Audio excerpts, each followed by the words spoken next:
굿 스타트 배드 피니쉬. 시작은 좋지만 끝이 나쁘다.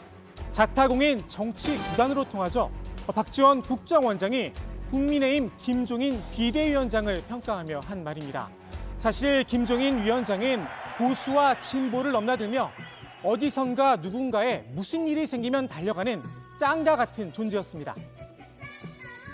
10월 19일 대선을 반드시 승리하는 방향으로다가 이뤄줄 각오를 가지고 있습니다.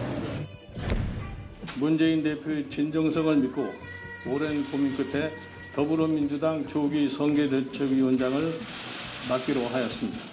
더불어민주당이 총선에서 국민의 믿음을 다시 얻는데 전력을 다할까 합니다. 보수와 진보 양 진영에서 대선과 총선 승리라는 성과를 냈지만 끝이 좋진 않았습니다. 이제 그러니까 이제 결국은 박근혜 대통령이 대통령이 되시고 난 다음에는 좀 경제 민주화에 대한 그런 느낌이 굉장히 취약해졌지 않았나 이렇게 생각을 합니다. 사실 그래서 문재인 대표가 지난번에 무슨 싱크탱크가 만들어가지고서 무슨 이 국민 성장이라는 단어를 쓰지 않았어요? 그 내가 생각하는 저 사람도 박근혜 대통령 비슷하게 창조 경제라는 걸 가지고서 경제 민주화를 슬쩍 빼버리는 그런 스타일로 넘어가려고 하는 것 같다 이런 얘기를 해요. 본인의 지론인 경제 민주화 정책이 관철되지 않자 미련 없이 당을 떠나버린 겁니다. 박지원 국정원장은 김 위원장을 향해 이런 말도 남겼습니다. 이분 특징이 내부에서 불만이 터지면 나 안 해 하고 나가버린다고 말입니다. 국민의힘 혁신 작업에 속도를 내고 있던 김종인 비대위원장, 요즘 심기가 꽤 불편하다고 합니다. 이번에도 경제 민주화 정책이 적용했습니다. 김 위원장이 찬성 입장을 밝힌 공정경제 3법이 당내 반발에 부딪힌 겁니다. 경제 민주화에 관련해 가지고서 이 공약을 내가 만든 사람인데 그때 만든 공약은 지금 법안보다도 더 강하게 만든 적이 있어요. 그건 공정경제 3법이라기보다는 기업규제 3법이라는 용어가 옳고요. 여기에 당내 중진들이 도화선에 불씨를 당겼습니다.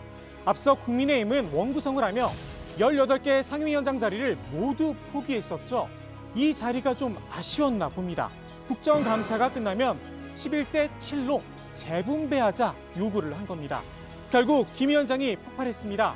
그동안 혁신을 위해 노력해온 비대위의 행보와 맞지 않다며 이런 식이면 비대위가 필요 없다, 강경한 발언을 쏟아낸 겁니다. 앞서 김 위원장은 지난 6월 비대위를 맡으면서 자신이 당을 떠난 이유를 걱정했는데요. 4월 이후에 다시 돌아갈 수도 있어요. 옛날로. 그 다시 돌아가면 결국 가서 그건 불행을 초래할 수밖에 없다고 나는 생각을 합니다. 내년 4월은커녕 벌써부터 당내 반발에 흔들리고 있는 겁니다.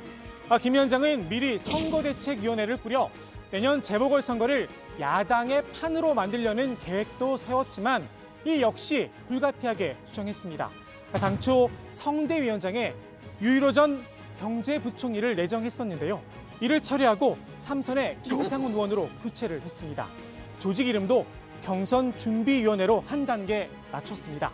선대위 구성을 놓고 당내 계파 갈등이 불거지자 판을 걷어버린 겁니다. 언론에선 여러 가지 확대 해석이 나왔는데요. 김 위원장이 일단 선을 긋고 나섰습니다. 당내 자금도 없다고 강조를 했습니다. 그럼 비대위 이렇게 하면 필요 없다.